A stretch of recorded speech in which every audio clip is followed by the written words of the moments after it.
Hey guys, I share Rage Legends. Welcome to the video. Send us some love, some positive vibes your way, especially if you're going through something and you need them out there today. Today's gonna be a banger of a video because I'm talking about an epic champion that nobody cares about, talks about, fanfare when they open him. I don't get screenshots tweeted at me, Ash, I got him, but I should, damn it, because this dude is an absolute beast of a champion, and I intend to prove it to you guys today. That way, if you have him sitting in your vault, you can proudly unvault this epic champion. If you haven't pulled him yet, but you do in the future, you will know he is an absolute stud, and he can help you out in so many different areas on your account.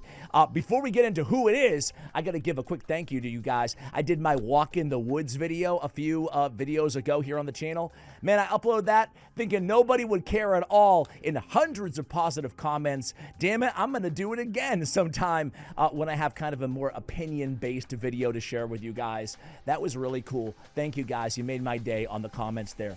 All right, let's jump into it here. I'll give you a little clue. Because I don't think I'm gonna unveil this dude on the thumbnail. Nekret the Great's little nephew. Anybody? So Nekret the Great, of course, an undead horde, kind of a beast of a void legendary. I mean, this guy looks incredible. And the same sort of, I guess the same sort of aesthetic applies to his little nephew, Khafru the Deathkeeper. I mean, look at this guy. He has one of the coolest epic designs in the game. My man is impaled. Look at that. It's impaled with the knife or the dagger going through his skull, out his chin. He's got a sarcophagus over here. He looks so freaking cool. What? And he's impaled in the back 2 times as well. And it's not even poking out in the front. Man, Khafru, he's been through the ringer. That's right. This is the star of the show today, ladies and gentlemen. Khafru, the Deathkeeper, is absolutely insane for several reasons. So let's go over his kit, and I will point out why he is an absolute stud of a void epic champion that everybody ought to notate for themselves on their account. Again, if you have them and you haven't used them, or just in case you pull them in the future. Hey guys, just for a few seconds before we get back to Khafru, the Deathkeeper, Nekret's little brother, cousin, nephew, whatever the heck, I want to give a shout out to today's video sponsor. It's Etheria Restart. Etheria Restart has the holidays figured out here, guys. They have events on events on events on events with a lot of free stuff. Year-end showdown right now for New Year's. Perfect time to get involved. I have a download link for you guys in the pinned comment and the show notes of today's video. Moreover, not just this daily login, they've got a bunch of year-end check-ins where you can get a bunch of free rewards as well as really scarce material at the end. And we have 2 amazing new animuses. That's what they call basically their champions in this game. We have Palin and we have my personal favorite, Senyu. I mean, look at her. She looks incredible, and she is incredible. She has a busted passive with a light wing, basically increased speed by 4 up to 12 stacks every time she uses this ability. She can apply it to allies as well, so really cool that stacks with things like speed up, which she also has in her kit. Anyway, guys, Etheria Restart is really doing the holidays right. And 2 quick side notes. Number 1 is you can check out my channel, Ash Etheria Restart, where I cover this game, and you can join my union inside the game. Just go ahead and download and search for my union called Nocturnum. We're level 20. Nocturnum, I do have some open spots right now, 27 out of 30, so come on down, and thank you so much to Etheria Restart for sponsoring today's video. Defense-based damage dealer here, and a hell of a lot more, but a defense-based damage dealer who, oh, by the way, just happens to be one of, if not the hardest hitting defensive nukers in the game amongst epics, right? He can outclass Hoskarul. He can outclass Grush the Mangler. I mean, he is the dude. Some really gnarly damage, coming from his A1 and his A2, which is an AoE. So keep that in mind. You want to pair him with an increased defense champion to really get the most in terms of bang for your buck damage out of this dude. On his A1, Bone Gladius. Okay, I like this. Attacks one enemy. Has a 70% chance to transfer a random debuff from this champion to the target. Might not seem like much, but this is a great A1 ability because of how it synergizes with his A3, which we'll get to in just a moment. But first, it's A2. Khafru's Command. 3-turn cooldown. What a nasty ability. It can smack, especially with that increased defense. Attacks all enemies. Before attacking, check this out. Removes a random debuff from all allies. Damage increased by 5% for each debuff removed. Also, heals each ally by 10% of this champion's max HP if a debuff was removed from them. Ooh, this is so nice to have. A little mini cleanse on an AoE from a damage dealer, and a heal and damage escalation up to, 20% if you remove a debuff from all of your allies on a 5 ally or a 5 champion team. Really, really freaking solid. And then Goad the Living. He is an unkillable for 1 turn and a taunt for 2 turns. How many taunt epics are there in all of Raid Shadow Legends, ladies and gentlemen? Anybody? 2. Dude in the Runic and Khafru the Deathkeeper. There you go. That's it. Moreover, how many taunt champions are there in all of Raid Shadow Legends? Well, according to a Yumi Love, there's not that many at all. There's the 2 epics, and there it is. A handful, 10 legendaries. That's it. It can be a hard buff in this case. Kind of works like a debuff, but kind of a hard buff to have. And you know what? Taunt has a lot of utility, right? From Amos to Phantom Shogun's Grove to Spider. We'll show you a lot of that in today's video. So unkillable in a taunt. Again, that taunt, what is that taunt going to do? It's going to cause everybody to attack him. Thus, he'll be getting a few extra debuffs, and boom, he can transfer them right back to the target vis-a-vis his A1. And then Nekret's Guardian, his passive. Damage mitigation on passives. We talk about this when we talk about Tagore, for example, or like a Venom Mage, even though it's heal reduction only. But getting these damage mitigators on an epic champion can be very hard to find. So he brings some tankage for the team as well in this passive. Decrease all the damage all allies receive by flat out 10%. He's going to receive that damage instead. Now, for a dude who's going to be soaking up 10% damage, which is almost a mini version of Strengthen just built into his kit. All right, we put it all together. What do we have here, guys? We have a little cleanser. We have a healer. We have a debuff transferer, and then we have a taunt and an unkillable from a tanky nuker. Oh, man, I love this dude. I love this dude. I actually love Dude in the Runic, too, the other taunt epic out there. Way better than a lot of people recognize, both of these guys. As a matter of fact, I would take him over a lot of the legendary taunters. A ton of them, actually. I'm looking at you, Green Warden Ruark. Give me Khafru all day, every day. Not just over Green Warden, but over quite a few of those legendary taunters, yes. All right, guys, here we go to the build. I have Khafru in lethal gear, in retaliation gear, and in a one-piece feral on that ring, right, for that accuracy. Keep in mind to transfer that debuff off of his A1, which is very useful, more useful, and more often than one might think on this champion. We do need that accuracy. So I would recommend you build him with at least a little bit of accuracy for that A1. Granted, that's all he needs, though, accuracy 4 in his kit otherwise. Retaliation is great on this champion, again, to get more value out of that debuff transfer on that A1 ability. And then we have lethal. Moreover, his A1 actually smacks. Let me pull up the multipliers really quickly here as well, so we can see just how hard he smacks.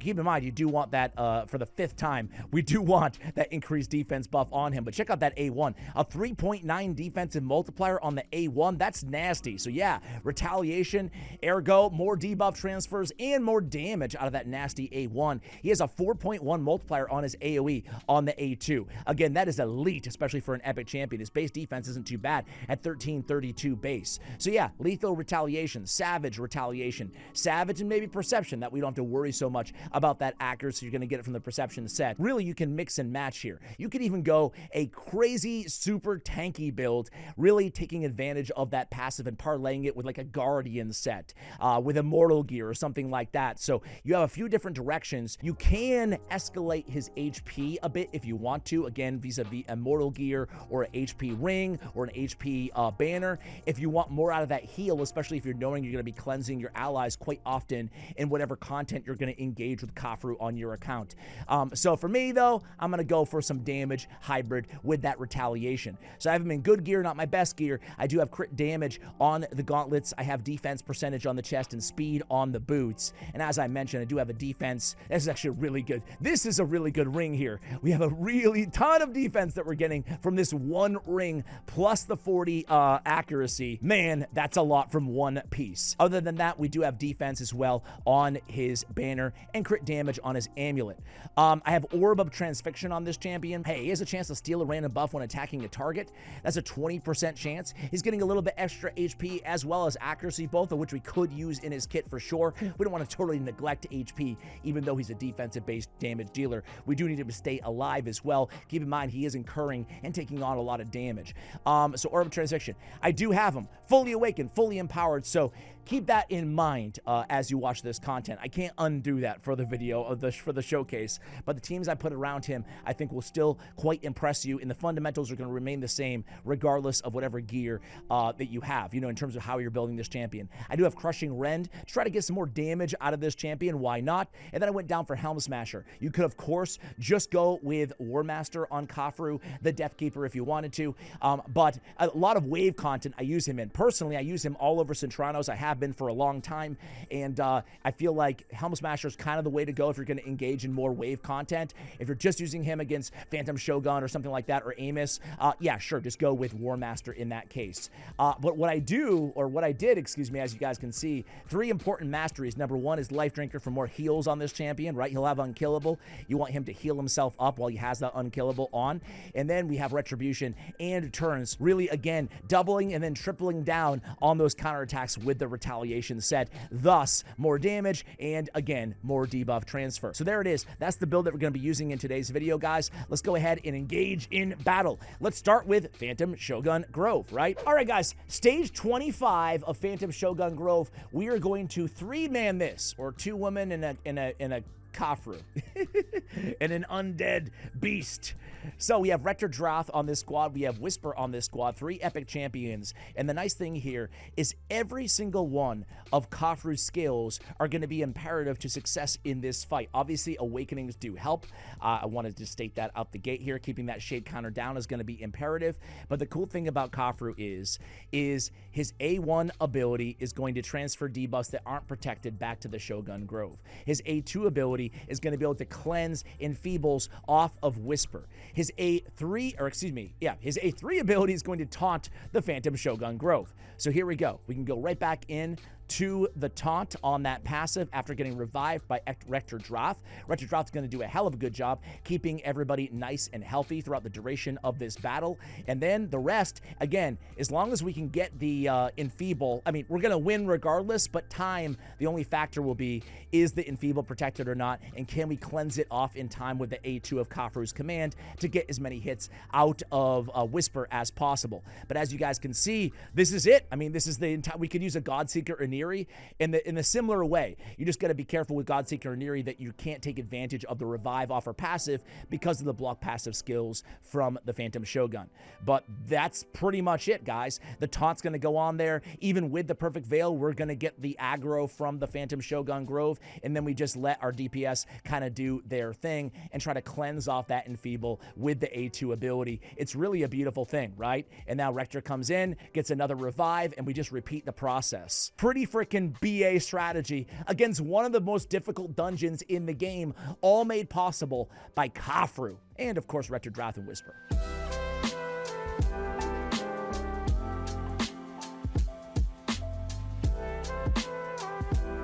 All right, guys, there we go. We did lose Whisper at the end, but 3 minutes, clear stage 25, and the beautiful thing is, things might get hairy in a run like this, and again, granted, again, we do have a 5-star, 6-star, 6-star awakening, which will help in a big way to keep those shade counters down, but we're still able to finish stage 25 with 3 epic champions with this time, and the beautiful thing is we can sub in and out as needed, right, depending on your awakenings. All we need is support and DPS. It doesn't have to be Rector Droth and Whisper alongside Khafru. Khafru does most of the heavy lifting in this battle.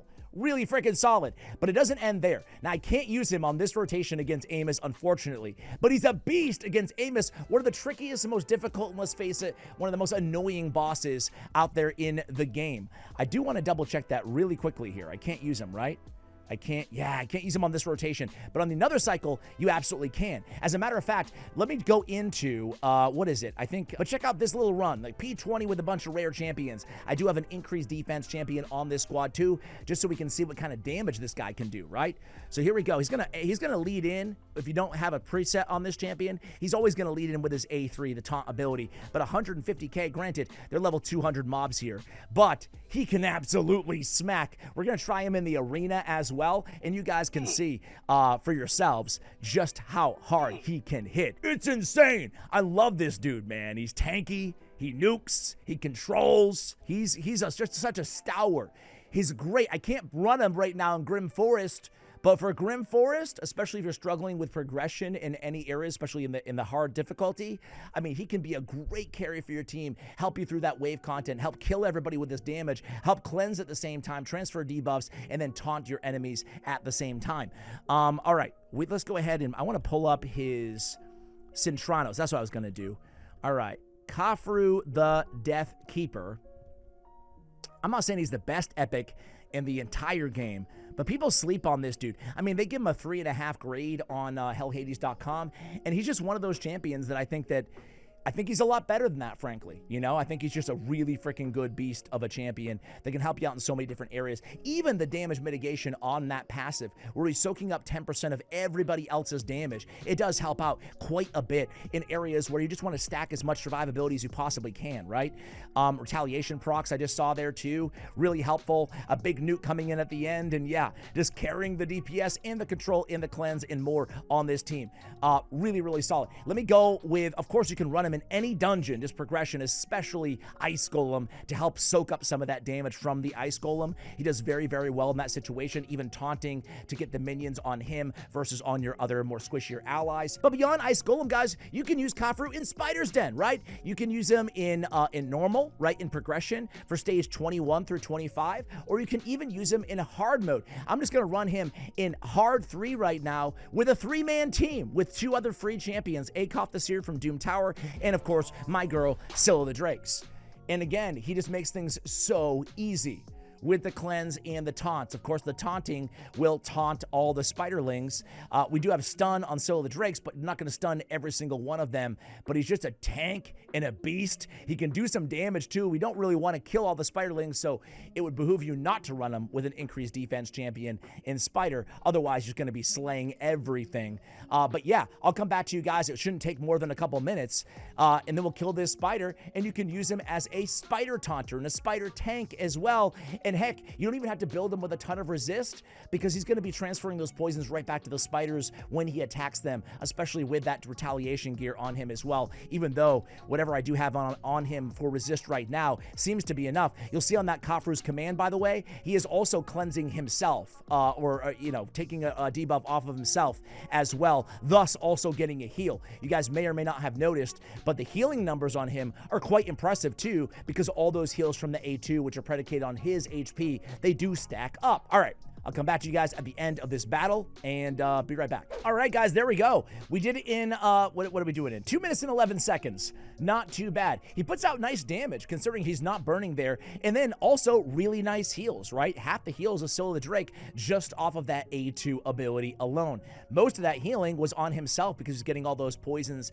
vis-a-vis that taunt. So really, really ginormous heals in addition to really nice damage and the taunt as well. All right, guys, so here we are in the arena. Let's put him on a team with Siffy and lockouts and everything else we can. Obviously, again, we want the increased defense. We want a turn meter booster or something like that. Maybe a lockout buff removal going ahead of him. All makes sense. Now, you might be saying, Ash, you know, listen, is this epic really an elite arena champion?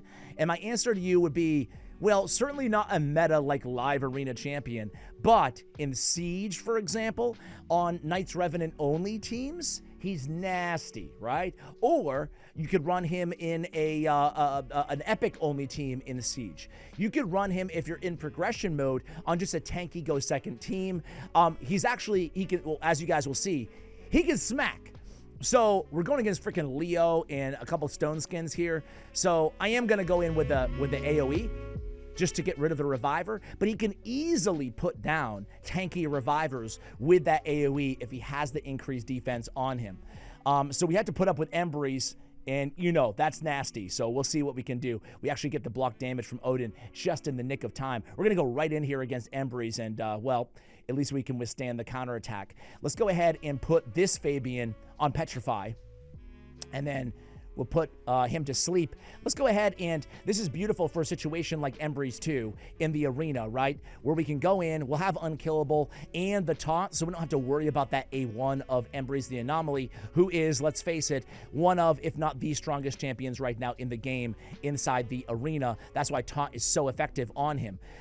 So I think we can just put down the other Fabian. I'm kind of wanting you guys to see. Actually, we're just going to pop him off with the A1. And the A1, like I said, it smacks. So nice and easy there against that Embry's team. Let's go against another Embry's team. This team's actually very similar to our team, right? Except for no Siffy on their squad. They got an Arbiter instead. So we're going to lead off with Siffy.